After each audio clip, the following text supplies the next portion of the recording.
everybody, it's Kyle. I actually was not going to have an episode this week, but I'm definitely going to bring you a special report now. By now, everybody's seen one of the saddest days in American history play out right before your eyes. The false claims and all the bullshit about election fraud finally came to a boiling point today, and some inept, uneducated American citizens, who knows why? I mean, I guess just to prove they did it.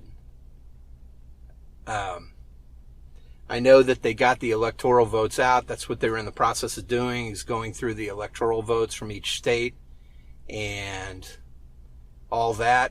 I also know Donnie Dump had a rally this morning and really fired all these Nimrods up. And those are the fools that stormed the Capitol building and broke in.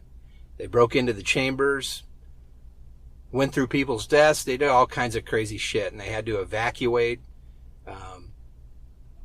congressmen and senators, and it was the vice president. They were calling for the vice president.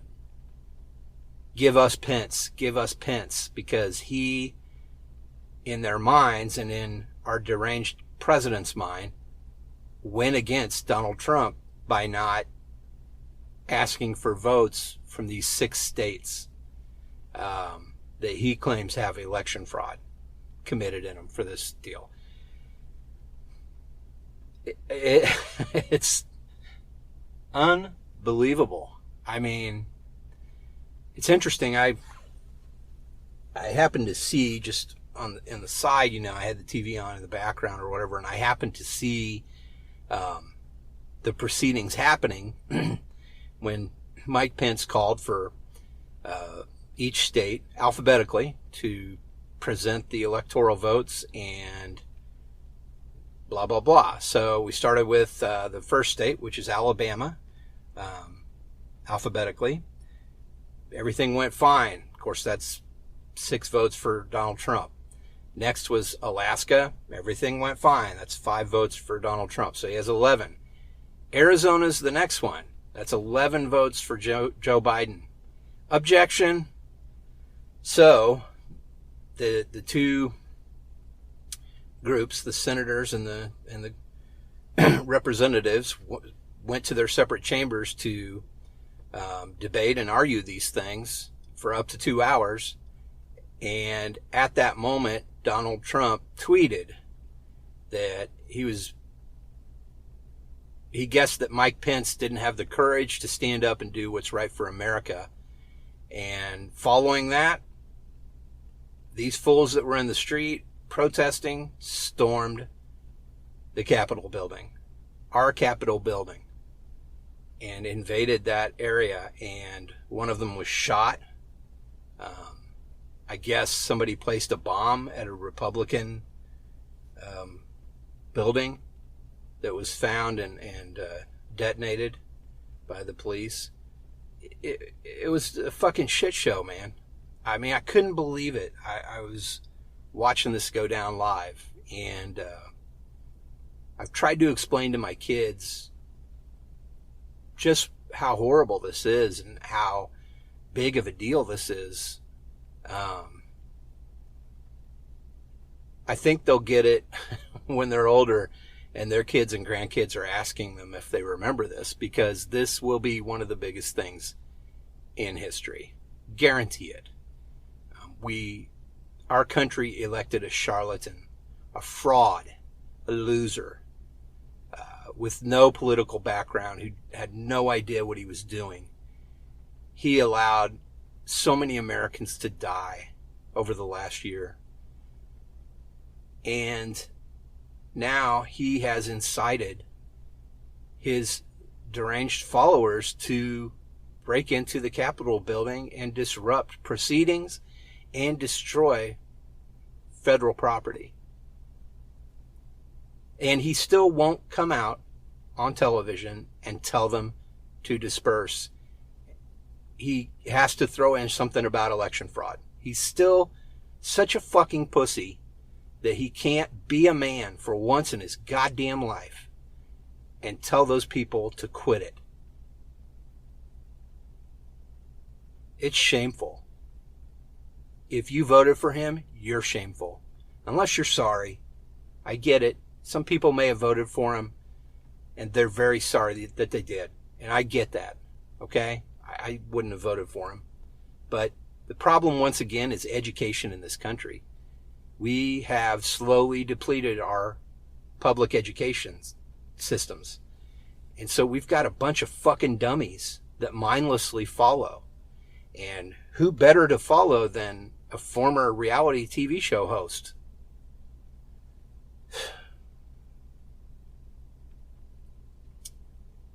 I can't believe what I saw today, and I'm so ashamed. Our country is an embarrassment now after 4 years with this jackass.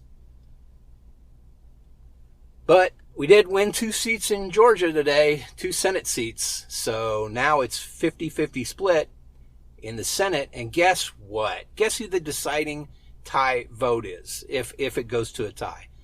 Vice President Kamala Harris, starting in 2 weeks from today.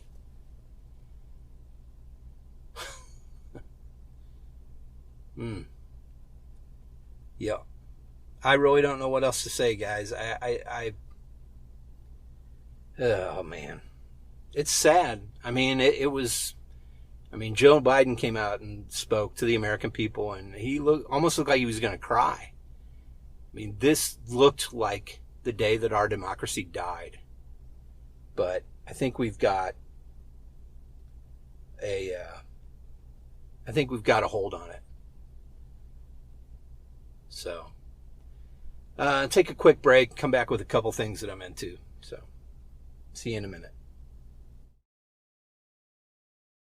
All right, some things that I'm into.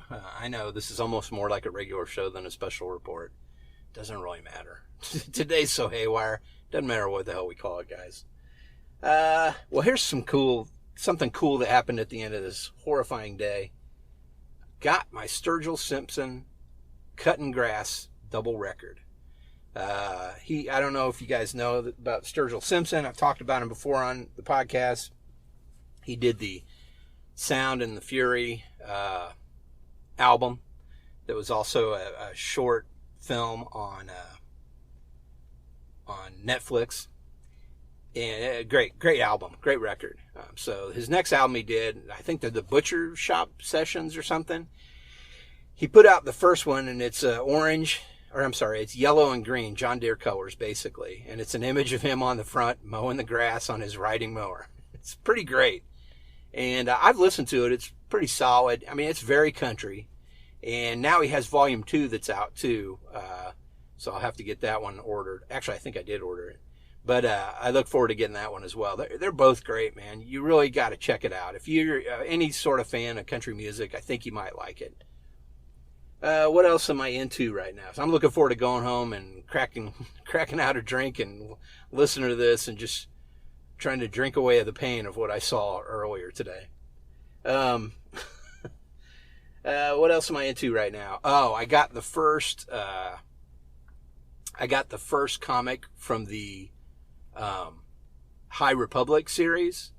So I'm looking forward to reading that one. I also got the first audiobook, Light of the Jedi, which is the first novel from the High Republic series. What I did is just signed up for a quick, Audible trial. And so I got a couple credits to go download some books. So I downloaded that audiobook, and it's unabridged. And I also downloaded the one of the Admiral Thrawn books. So I'm looking forward to listening to both of those. I don't know how I'm going to do it because I don't really drive to and from work anymore. So just wherever I can. I'm not mowing the lawn right now. It's winter. So I'll figure out a way. I'll listen to them. But I'm looking forward to those. I'm looking forward to all this High Republic stuff. I think it's going to be pretty cool. Yeah, we'll see. What else? We've been watching Pen 15 like crazy. What a great show. If you haven't watched that show, you really seriously need to. It's on Hulu. It's not for everybody, but I think I've talked about it before. What it is it's two women who are in their 30s now, but they're playing themselves as though as they were when they were kids going to junior high for the first time, so 7th grade. And everybody else in the show are actual kids that age. So it's kind of interesting to watch two grown women interacting in these, no, she is such a bitch type of situations, with actual kids. I don't know. You just have to see it, man. But again, it's not for everybody, but we really enjoy it. And then, of course, the 3rd season of Cobra Kai is out, which is fantastic. We watched the first 2 episodes of that. Looking forward to watching the rest of those and enjoying that, because man, that's a great show too. That's about it, man. I mean, not much else going on. I've been playing some games on the Oculus Quest 2. I did get a new one called Red. Oh, what is it called? I cannot even remember the name, but it's really cool. It's kind of a puzzle type game where you're on a different planet and you have to go into this installation where they appear to be Soviets. They had an installation on this planet, and you have to go into this installation and figure out basically what happened. Red Matter, that's what it's called. Really interesting, and boy, it's beautiful too. I mean, it's very immersive and deep. But the cool thing about it is you can sit or stand. There's not a lot of movement going on with it. It's more brain use, which is cool. I don't mind moving around and jumping around and all that stuff, but first of all, it's potentially dangerous in VR. But second of all, I like to use my mind to play games if I'm going to play a game. So it's more of a puzzle type game like that, which is right up my alley. So I've been playing that, but not much else on there. And that's about it, guys. I mean, not much else. I guess I would just end this episode in saying that, again, you know, it was such a disgraceful situation earlier today. Almost unbelievable. I know that we're going to recover, and I know we're going to be all right as a country, but that was a pretty huge blow. I'm hoping that they go after these fools that were there and did these things. I mean, that was terrorism and insurrection. You know, they need to go away, and there needs to be repercussions for what happened today, not only to our president, Donald J. Trump, but to these fools that carried out what they thought were his direct orders. They need to be in trouble, seriously, and they need to be held accountable as terrorists, because this is unacceptable behavior, and we need to send a message that it will not fucking be allowed again. And if you attempt to do it again, this is what happens to you. And just throw their asses in the pokey from here on out. Yeah, they won't be able to have kids and all that stuff, but that's probably a bright side to that situation, isn't it? I don't really want them breeding. That's all, guys. That's all I really got to say. Again, just hang in there. I see the future 2 weeks from now, and it's going to get a little brighter, I think. And hopefully we can get it back on track, being the United States of America again, and accepting all kinds of people, and just being good humans on this planet. I really hope so. That's all I want. All right. So peace out, everybody. Hang in there. And, get off my lawn.